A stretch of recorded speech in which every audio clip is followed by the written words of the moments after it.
Bonjour à toutes, bonjour à tous, bienvenue sur la chaîne aujourd'hui. Aujourd'hui, j'ai décidé de vous faire une vidéo sur l'actualité des Highlanders. Ça faisait plusieurs semaines maintenant que j'avais pas fait de vidéo sur la chaîne par rapport aux Highlanders, sous prétexte que j'attendais vraiment le début de la saison et la fin de la saga de la nouvelle que j'ai très hâte de vous annoncer aujourd'hui pour ceux qui ne le sont pas déjà au courant. Alors, cette vidéo va faire en sorte que je vais vous faire une petite mise à jour sur l'actualité de la formation, de ce qui s'est passé avec l'équipe depuis quelques semaines maintenant. Et ça va comme suit. Alors, pour commencer, les Islanders de New York, v'là plusieurs semaines, ont fait l'acquisition avec les Red Wings de Détroit d'un jeune prospect qui, malheureusement, pour l'instant, n'est sans contrat avec nous. Nous l'avons échangé contre des considérations futures. Qu'est-ce que ça veut dire? Seuls les deux directeurs gérants de chaque équipe ont la clé de cette information-là. Qu'est-ce qui va se passer dans le futur entre les deux formations au niveau des échanges ou quoi que ce soit pour avoir fait cet échange-là. Malheureusement, il n'y a pas vraiment d'informations face à ça, outre que nous avons fait l'acquisition d'un joueur prospect des Red Wings de Détroit qui va probablement avoir un contrat là, éventuellement, si c'est pas déjà fait, ou si ce n'est pas considéré comme une monnaie d'échange. Deuxième nouvelle maintenant que j'ai à vous annoncer également de ce qui s'est passé cette semaine dans la formation. Nous avions l'attaquant Matt Martin qui est un joueur agitateur, c'est un joueur de quatrième trio qui est capable de marquer des buts. C'est un des meilleurs joueurs de la Ligue nationale pour faire des mises en échec ainsi que provoquer des bagarres aussi. C'est un joueur quand même assez important pour la formation des Highlanders. Je dirais même très important. C'est un joueur qui a les Highlanders de New York de tatouer sur le cœur.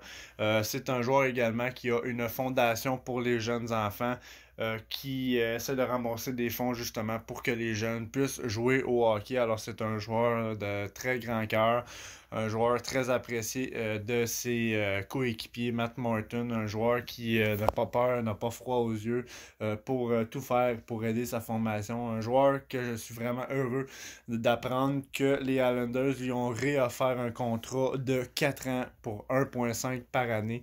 Je trouve que c'est très raisonnable au niveau salarial pour ce joueur-là, vu le style de jeu qu'il joue.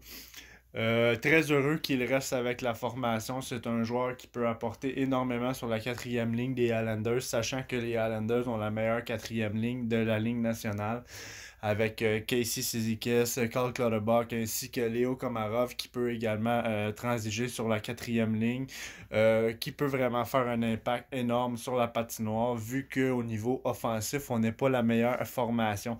Par contre, au niveau intensité et défensif, nous sommes la meilleure équipe, je pense. Cet élément-là n'était pas négligeable pour la resignature. Maintenant, roulement de tambour. La nouvelle que j'avais vraiment le plus hâte de vous donner aujourd'hui, c'est la nouvelle que j'attendais avant de faire une nouvelle vidéo sur l'actualité des Highlanders. Et oui, je vais vous montrer de quoi je vais vous parler aujourd'hui. Et voilà, je pense que vous comprenez qu'est-ce que je veux dire. Matt Barzal. Une grosse saga tournait autour de Matt Barzal. Les Islanders tardaient à faire une signature de contrat avec ce joueur-là. Pourquoi? On le sait pas.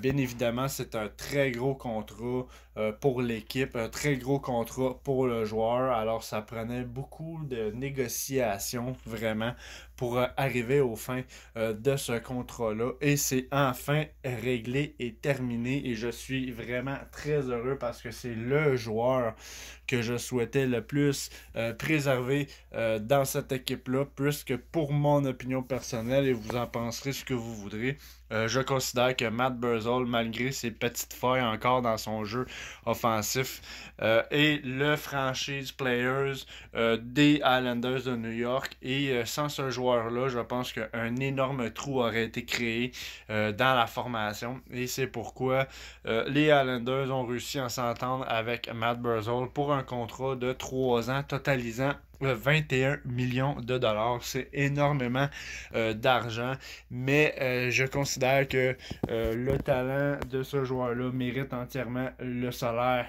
qu'il a. Et le contrat, dans le fond, est vraiment séparé en 3. Alors, la première année, Matt Barzal va être payé 4 millions, sachant que cette saison-ci est une saison seulement de 56 matchs. Je trouve quand même que c'est très bon que l'équipe ait réussi à faire cet accord-là. Alors, première année, 4 millions. Deuxième année, 7 millions. Et la troisième année, 10 millions. Alors, ce joueur de centre-là va tomber à 10 millions par année pour la troisième saison de son contrat. Je considère que ce bridge deal-là est un deal vraiment pour permettre à l'équipe pendant les 2-3 prochaines années de libérer de la masse salariale pour vraiment ensuite de ça lui offrir un contrat à long terme parce que c'est le joueur de l'équipe, tant qu'à moi, le franchise player.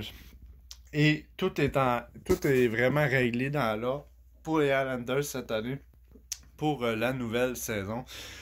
Alors, Ryan Pollock a été signé. Nous avons également Matt Martin qui a été re-signé. Maintenant, Matt Barzal signé. Ça va également nous donner le temps cette année de libérer un petit peu de sous pour probablement réoffrir un nouveau contrat la saison prochaine à Ilya Sorokin, le nouveau gardien de la formation qui va commencer ses débuts cette année.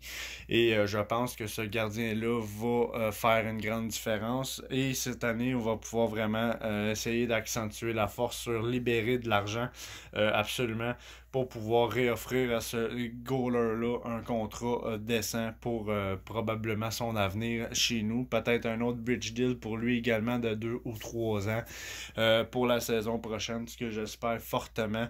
Mais je pense que maintenant, avec les signatures que nous avons refaites et la formation qui, je considère maintenant, est complète, je pense que nous allons pouvoir continuer ce que nous avons commencé la saison précédente, c'est-à-dire travailler fort pour se rendre en série et essayer de vraiment peut-être se rendre plus loin encore cette année en série. Ce que j'espère fortement, puisque nous avons fait, je le considère, très belle impression la saison d'avant, même si nous avons vraiment montré un jeu plus défensif que offensif. Je sais que le jeu défensif n'est pas très populaire pour plusieurs, mais il faut quand même prendre en considération que avec le manque offensif que nous avons quand même réussi à montrer à la Ligue nationale que défensivement, on est une équipe très difficile à contrer. Et je pense que on va démontrer encore ce style de jeu-là pour la saison prochaine, puisque ça a été un succès la saison précédente. Alors, merci d'avoir été avec moi aujourd'hui. Très heureux d'avoir fait cette vidéo. Encore plus heureux que vous autres de savoir que Matt Barzal est encore dans la formation pour les 3 prochaines saisons. Je suis vraiment heureux que ce dénouement-là soit terminé. Pour moi, c'était un stress depuis plusieurs semaines de savoir qu'est-ce qui allait se passer avec ce joueur-là. Et enfin, c'est terminé. La signature est faite. Le joueur reste avec nous encore pour 3 saisons. Vraiment, vraiment heureux et très, très, très content. Sur ce, pour ceux qui ont aimé la vidéo, ne vous gênez pas à partager, liker, commenter et vous abonner à ma chaîne. Et pour la prochaine saison qui va débuter bientôt dans quelques jours, je vais continuer à vous faire des vidéos d'actualité sur la formation et je vais également commenter peut-être pas tous les matchs, mais une bonne partie des matchs qui vont se passer cette saison pour la formation. Alors, merci encore une fois d'avoir été avec moi. Je vous souhaite bonne fin de journée. À la prochaine et on se revoit jusqu'à la prochaine actualité de l'équipe. Alors, à la prochaine.